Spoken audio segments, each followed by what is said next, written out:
whether you're, talking about Entrapped Sorceress or Marsh Spawn or Enthusiastic Banker, their only purpose is to keep your resources high.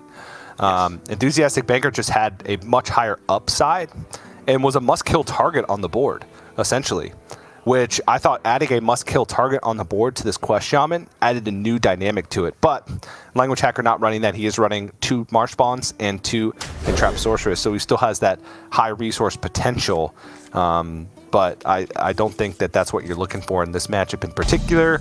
You're looking for ways to control the board early. Particularly Perpetual Flame, I think, is one of the better cards to have in the opening. Feral Spirits is decent too, just because it can block some of that early damage. And I mean, even the portal is pretty good, so nice hand here for lnguagehackr is what we're saying. And this is what the deck does. It does do very, very well in general against aggro. That's why, with the slight slowing of the meta with the nerfs, and this deck has suddenly popped into existence. And of course, we're Last Hero, which has given it a lot more versatility. So all in all, no surprise to anybody, I think, that this deck turned up this week. In numbers, it's in pretty much every lineup this week across all 3 regions. Yeah, very popular, has a wide range of matchups as well. So Fled going with a pretty creative play there, getting the Adorable Infestation down, still pushing the damage, but then killing the Diligent Note Taker, which, speaking of must-kill targets, they all just happen to be 2/3s. Diligent Note Taker before its Spell Burst is pretty important to get down. You can see we've talked about the resources of the Shaman. You can see already the hand could just about be empty in the next 2 turns without all that reloading stuff. Perpetual Flame. Going into the turns where a lot of the things have more than 3 health as well. Very curious to see if lnguagehackr actually gets a decent Perpetual Flame off. Oh my. It doesn't make that much difference. But it doesn't make that much of a difference, but it does interrupt Flood's ability to have options this turn, right? Like, Rindling's Rifle is not the greatest. There's 2 minions on board. You'd be only making 1 vulnerable to explosive. So he's actually just going to Hero Power and pass.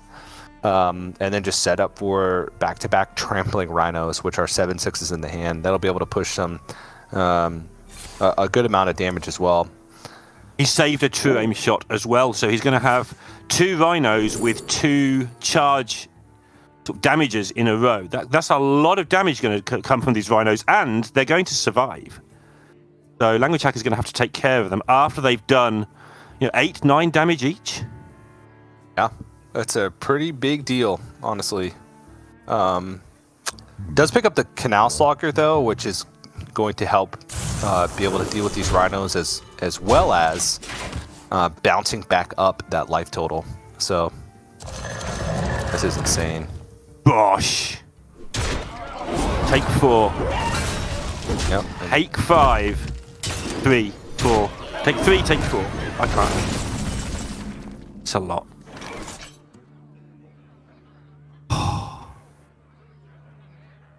lnguagehackr has to decide if he wants to waste the Canal Slogger here because he's so low on health. I don't think he wants to, obviously. He'll probably trade and just put the Slogger on the board and hope it can't be dealt with. But if it is dealt with, then he loses quite a lot of the time. This is a tough decision. Yeah. I think he can go for, like, Flame Feral Spirits here. Feral Spirits, we can see with the second Trampling Rhino in hand, is going to be another round of 8. 4 plus 4. And then will Canal Slogger be even decent then? I mean, maybe he does just Canal Slogger now. I still can't count. It's 4 plus 5 because you do one from the weapon. There you go. But yeah, 4 plus 5, 9.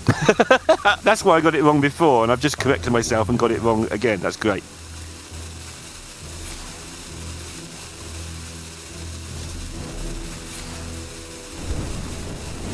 Right. And Fled has Quick Shot, Aim Shot in hand as well, so we're looking at a 2-turn lethal setup from his perspective. Oh, and this is going to be even more damage because he plays the 1/1 first. This is smart because now the 1/1 will attack first, reduce the health, and now he's going to take 10. total points of damage. So much. Double aimed shot and quick shot in hand, TJ, and just this slogger that it's time to slog. Yeah, and even then, Language Hacker doesn't really have the ability to fight back over the course of 2 turns, right? Because Flood's going to set up a near guaranteed 2-turn lethal. Aim shot, quick shot, hero power with 2 hero powers over 2 turns is 9 plus 4 plus 4. 17. No way he's going to ever get above 17. It's looking really poor for him. Can he kill him, though? I doubt it. Let's see. You would need 7 points of damage from hand while overloaded for 2 with 6 mana and no burn in hand. I wonder. If you picked up Guidance off the top and it offered Dunk Tank and Lightning Bolt.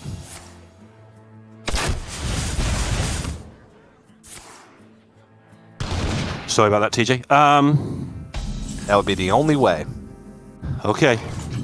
That ain't it. Tiny Toys? I don't even know what miracles there could be here. It's really hard to look at them where they're all stealth like that or untargetable, whatever. And Fled takes that lead, 1-0. Comfortable, really. Yeah, it seemed like a pretty easy game, to be honest. And that's a difficult matchup. Usually, Quest Shaman can hold tempo in the early game with the help of Perpetual Flame. They're just constantly generating minions. And because you're having to fight for board aggressively, you're usually not pushing damage, or you are pushing damage, but at the expense of, you're dying. So I think that's a favored matchup for Quest Shaman. So yeah, nice of Flood to get on the board early with that Face Hunter, because now we're looking at one pretty bad matchup in the form of the Garrote Rogue. And then one decent matchup in the form of Shadow Priest. But, yeah, you have to be very careful in that matchup, because you have to be careful with when you actually play your Void Touch Attendant, because they can just kind of go over the top. There's no Void Shards in the list as well to try and have that health swing. So we'll see. But taking a look at Language Hacker's stats, 6th season of Grandmasters. He wasn't there from the get-go, since this is our 8th season. No, this is the 6th season, but I think he may have missed a season. That could be wrong. I'll get that checked. That's entirely on me. I think this is his 4th season of Grandmasters. I can actually... Oh, no. He replaced Dog, so it's his 5th season. It is his 5th season, yeah. It is his 4th season. He actually didn't play season 2. I don't know why that was, but he didn't. So there you go. Oh, yeah, he cast in season 2. Yeah. Yeah, okay. Yeah, so this is his 4th season of Grandmasters. The noob who filled that page in between the games. I don't know. He did finish top 8 at the 2019 World Championship. That is correct. I know that one for a fact. And he's got a decent middling record in Grandmasters.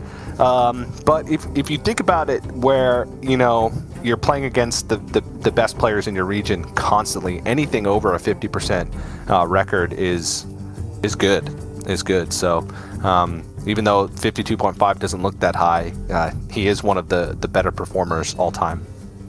Yeah, and I think that he just had that season last season where nothing went right, basically. Yeah. And relevant to today's match, he's been doing well with his Miracle Rogue. It's only 3-2. Obviously, it's week 2. That's all we can get for sample size for you, I'm afraid. We're trying to pick out the highest sample sizes to put in there some sort of comment. But he has been doing well with it. But more importantly, he looked good on that Rogue yesterday. He looked like he knew what he was doing and was comfortable with how it worked. But against Face Hunter, he's going to need to be good on this Rogue. Yes, absolutely. I doubt he's going to queue the Rogue. I think he's going to go with, Shadow Priest first. So there is some massive pop-off turns for this Shadow Priest. Notably, the key cards that I've put in the sheet.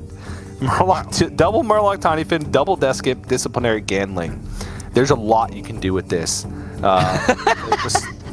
The The simplest one is just play Disciplinary Gambling and play 0 mana cards that turn into 4/4s. The next level of that is play Disciplinary Gambling, play a 0-drop, play a 0-drop, turn them into 4/4s, raise dead because Disciplinary Gambling actually kills off the minions, and then play them again.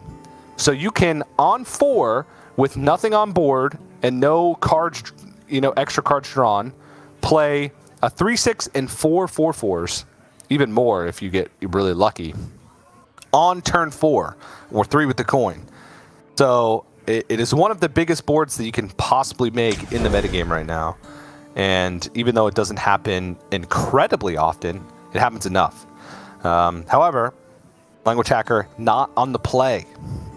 And with any close matchup, especially board-based tempo matchups like this one, being on the play is huge.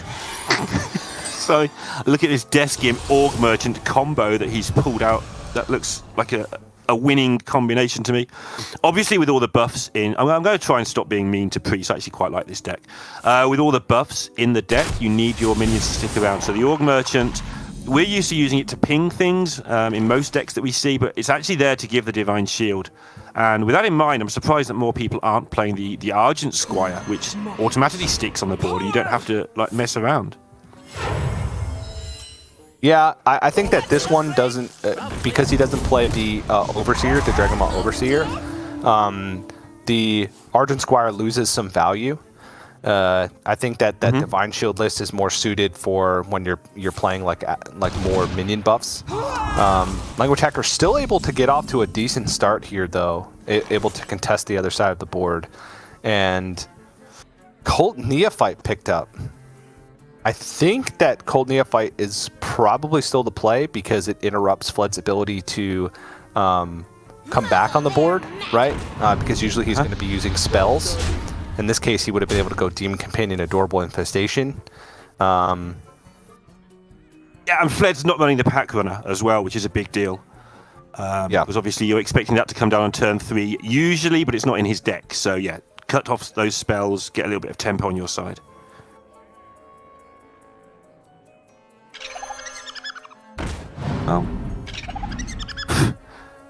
I think I would like to see Adorable Infestation here, just because I guess he does have a guaranteed minion stick next to him with Demon Companion. I was going to say your hand is all spells. If Demon Companion comes, like if your board just gets dealt with here, which it's pretty likely to get. Oh, what? That's actually a sick pickup. Maximum tempo pickup here. Yeah, that's going to get rid of the 2/2 Wolpertinger. I liked playing it the way that Fled did, because playing the Neophyte and getting traded into by a 2/1 is just a bad feeling. Getting your 2/2 traded into by a 2/1, we take those. Yeah. But it's all gone wrong horribly now, because Hacker basically just spews his hand on the board, shoots something and sticks everything into face, or makes a value trade and sticks everything else into face, and it's just going to be pretty nasty looking here. Oh, there's almost no comeback from this for Fled. He's tried everything he can as well to maintain the board, but the 0 drops overrunning him. Yeah, Ridling's Rifle would be an out. And try and hit Explosive Trap. Oh, Wriggling Horror! It's so good. That is insane. With that in mind, you want to Wriggling Horror things that are going to go above 2 health, because Language Hacker will be aware that's probably the only out. He does have to deal with this Mancrick, though. He might just buff up the Neophyte and trade in there.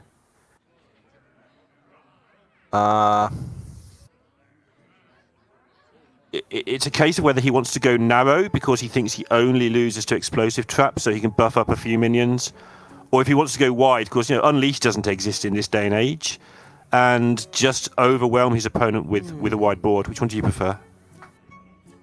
Well, I think the hero power needs to go somewhere as well. So I think if you're hero powering the highest target, okay, he is going to trade in. Oh, nope, just going to go face. I like this. Oh, there's this. Yeah. Yeah, this has the added benefit of if Ridling Rifle does come down, you can trade off some of your minions first, and you already netted the face damage that you would have missed. Piercing Shot is okay, but it just doesn't feel like it's going to be nearly enough. Language Hacker just has too much of a health lead here, and still a board lead. Traveling Merchant is excellent. Allows him to fit into hero power. It's just as large, if not larger, than Benedictus. It's larger. And just gets to ship everything to face. Now he doesn't have vulnerability to Explosive Trap anymore either. He's got a lethal setup even if Rindling's Rifle comes down, or at least a turn, two-turn lethal setup, and that'll be game. A cheeky hello there from Language Hacker as he takes the game to go to 1-all. Maybe trying to tilt Fled.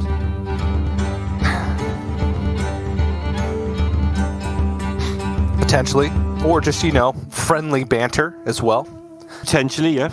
That could be another one. He's always been a little bit of a banter-style player, so wouldn't be surprised. But Language Hacker taking that one down now with the Priest, and Fled has to answer that with either his Druid or his Shaman.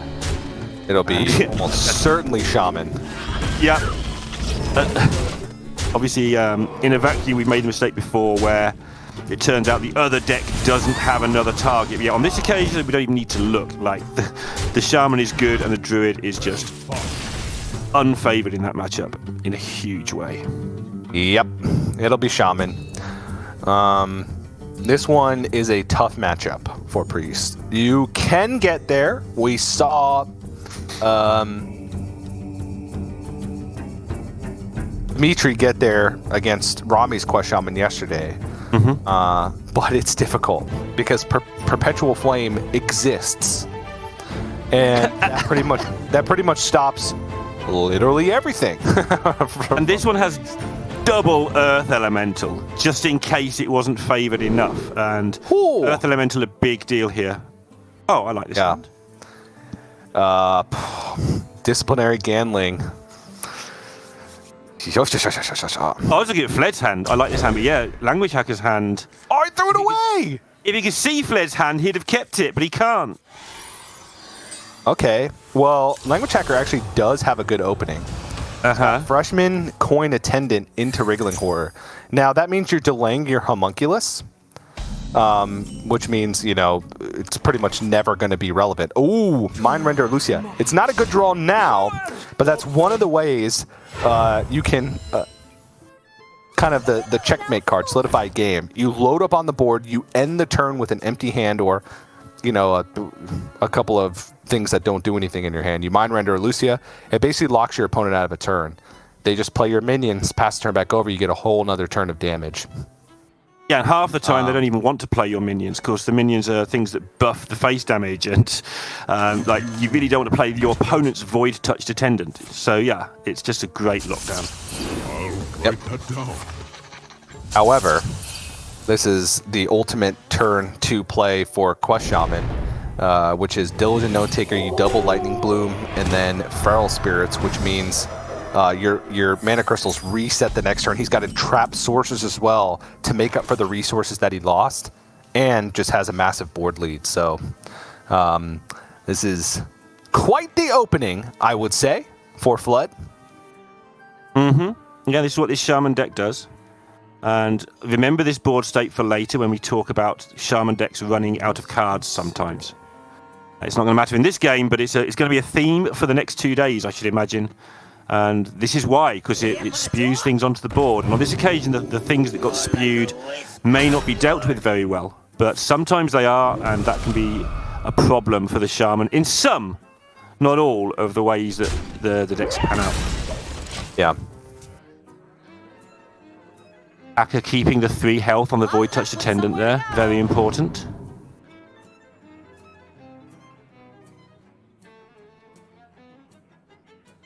No spells in hand, but will get a spell from Entrapped Sorceress next turn, so Torrent has some value. But my eyes are on that Tidal Wave.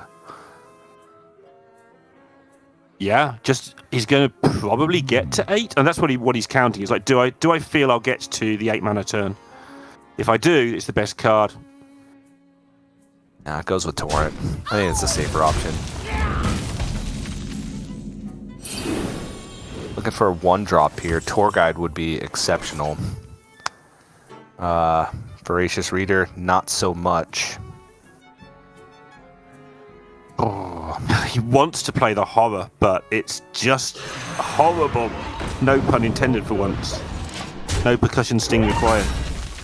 Yeah, it's really the only thing that can do much of anything, though. All right, Feral Spirits is just the juice. He'll have the perfect 4 mana next turn to go Entrap Sorcerers plus Torrent, and that should lock up the game. I don't really see. Priest is such a one-dimensional deck. It requires board to win game. Yeah. I mean, Language Hacker could let the Sorceress out. He could type in 81132329. Nobody's going to get that reference, and I don't care. Gia might. Raven might, actually. Because that's the code for the cage. 81132329. I know that. The code for the cage? Yeah, to let the Sorceress out of the cage, you need to type in 81132329. And she will escape, I'm sure. I don't know if this is some elaborate ruse, but It's not actually, yeah, just completely over my head. it's probably gone over at least 99% of people's heads, but I'm here to represent the 1%, TJ. Why? And you're doing so valiantly, sir. As you can probably imagine, given the state of this conversation, the absolute state of it, this is a fairly one-sided game right now, with the Earth Elemental now in Fled's hand as well. Yep.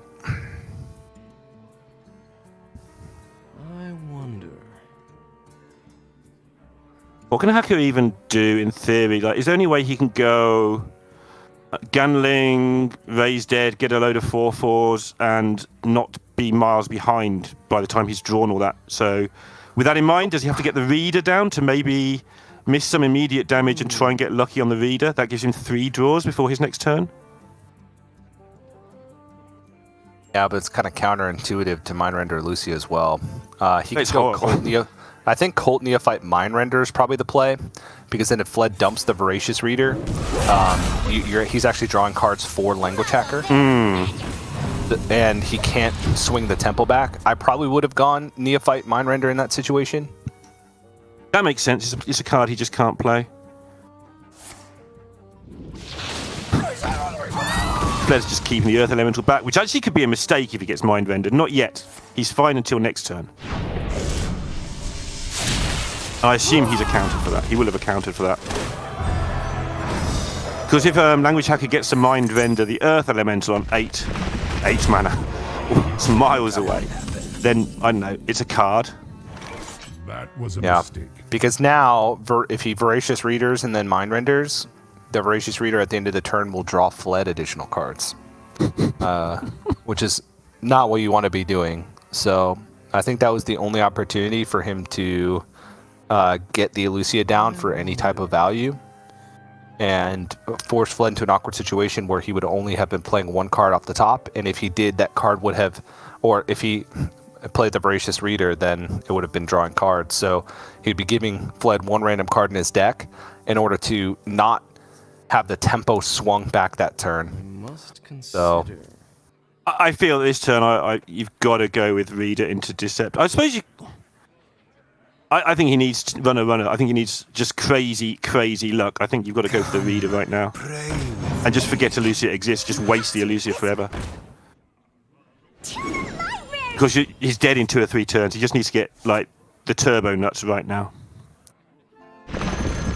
And that's not the Turbo Nuts. That is bad cards.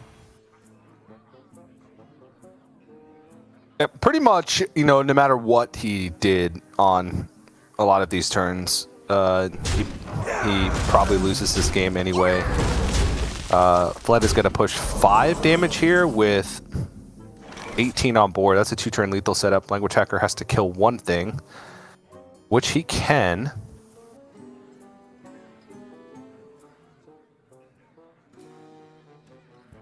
Sure. Here for the tour?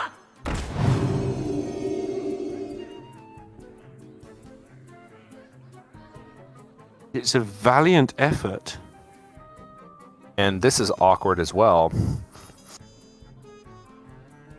because the Aug Merchants have no targets. I love that description. It's a 1-1 versus an army of fish and elementals and rocks and sorceresses, and yeah, it's a little bit problematic. That's an upgrade. Probably. Absolute mess. He's looking for flame. He's playing for flame. Okay. Good idea, though. I like the idea. Yeah. Yeah, that was actually really clever. It didn't look really clever because it wasn't the one time in 1,000 that it might have paid off, but it was actually an out. If Fled was holding the flame, that would have been pretty cool. Yeah. And if you look at it that way, if he thought that his only out was stealing a flame from Fled, then the play where he held on to Voracious Reader and Mind Render ended up being the right play, right? That flame was the only thing that he could actually, stealing a flame was the only thing that he could actually use. But there's also the case of would he have just used flame at any point in this game if he had it, right? It would have needed to come off the top in almost every situation, which, you know, is not the craziest thing because there was 18, 19 cards left. That's a 1 in 10, which is much higher odds for winning that matchup than pretty much any other line that he could have gone for. So, rough game for Language Hacker overall. But now he gets his bread and butter. It's the Garrett Rogue. Jeff Garrett, guitarist extraordinaire. He's going to rogue it up. And, I mean, you've been playing a different version of Rogue, I hear, TJ, but you play quite a lot of this one as well. And against Hunter, I feel you need those sharks to have any chance, I believe. Otherwise, you're just going to get raced out of it. Or some crazy pop-off on turn 5 or 6, which is not so common with this deck. Against Shaman? Yeah. Shaman's a little slower. So I was thinking against Hunter for some reason. Yeah, against Shaman, you've got a chance, right? Yeah. They can have super aggressive starts. You know, Earth Elemental, Flood's playing 2 of them. So that can be a card that's just very hard to deal with outside of just freezing it with Brain Freeze. But you can usually get to turn 7, sometimes 8 relatively safely. And that's kind of the sweet spot for Garrote Rogue when they kind of have to go off. This is not a good opening hand for Language Hacker. Obviously, the Shroud of Concealment is good, but having double Sinister Strike in the opener is quite rough, especially since you don't even want to dump those. Because if you dump those, you may run out of damage on your pop-off turn. Yep. Because Sinister Strike not only draws a card, it's often free because you're reducing it with the Octobot, and it will benefit from the spell damage when you're doing your pop-off turn as well. Autobot's okay, but you know, your ideal situation is to shroud into an Octobot and a Gadgetzan Auctioneer, and then use sketchy information to draw your loan sharks. So we'll see. Still plenty of time left in the series. At least it activates his backstab. The backstab has basically no targets of any. It's not going to kill anything with the backstab in this particular matchup. So that's now an active card with some sort of purpose other than to simply draw a card from a Gadgetzan.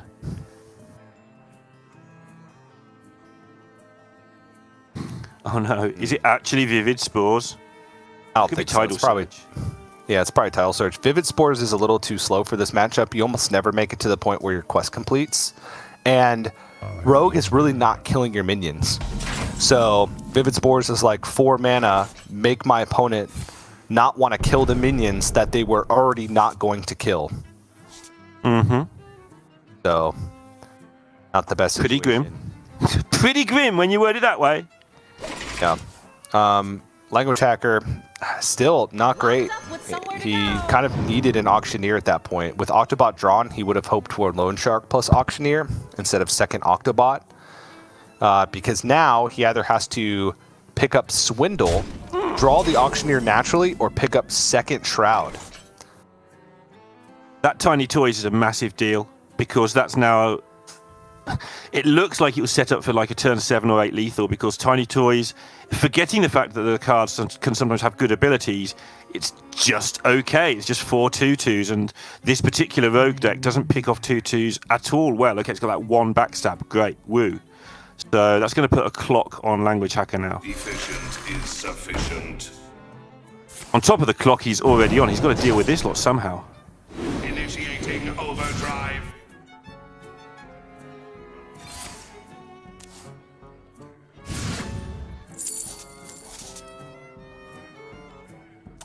Okay. And I like getting these. I like getting the sketchy information down before playing the first lone shark, because it means that he has one less dead draw in his deck with second shark. At this point, he kind of has to maximize his odds and just assume that he's going to take a butt ton of damage in the interim. He's still got some time. That's the good part. He's going to have the coins and reductions assembled for when he does pick up Auctioneer, but at this point, it's a race for Hacker to either pick up Cloak to buy more time or Auctioneer. Luckily for him, Fled didn't play Slogger. Instead, went for just trying to get more resources.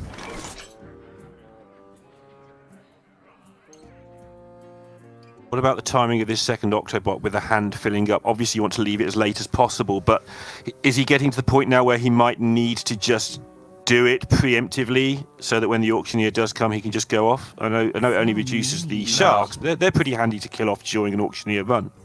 This is probably double shark coin.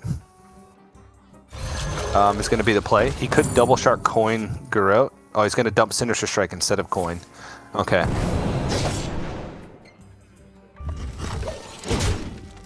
Not going to play second shark. I think because the second Octobot is discounted, he can wait until Auctioneer to actually play the shark, because then he'll most likely be able to, if you have to spend 1 mana or 2 total mana to discount the Octobot, and you're discounting at least just 2 pieces, you're already making back the mana that you spent on it.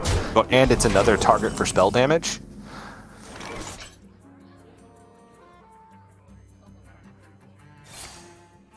Is it lethal the other side? It's lethal with double lightning bolt to the other side, so Hacker needs to be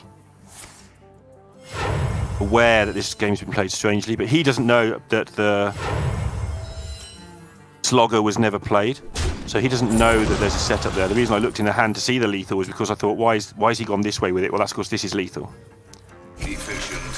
Yeah, Language Hacker looks like he's just gonna die. Oh, nope. Initiating overdrive. He realized that he's got to go off now, but he needs to find something pretty much immediately. The best deals anywhere. He needs prep or something to kill off his... Nope, hit Garrote. Sinister Strike's probably not going to hit anything. Job done. Nope. And that'll be game. And he knows it. He doesn't even want to look at the screen. That's why he went for... I mean, it was a mini pop-off because he's pretty sure he's lost, but also because he could stealth the Auctioneer. If he hasn't lost, it's not a disaster. He can actually go off next turn quite comfortably. But he knew that this was the likely outcome because of how Fled played the cards. And that actually looked like a genuine clap for once, not a sarcastic one, because Fled planned to play that out quite nicely.